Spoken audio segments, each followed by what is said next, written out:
सखी।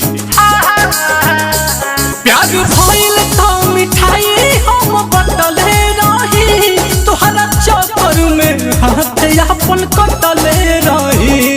इहे बात सोची सोची जाता जीवा जरी, इहे बात सोची सोची जाता जीवा जरी। याद तोहर सतावे तो हम का करी, दर्द दिलावा में उठेला सुरहो घरी, दर्द दिलावा में उठेला सुरहो घरी। याद तोहर सतावे तो हम का करी, दर्द दिलावा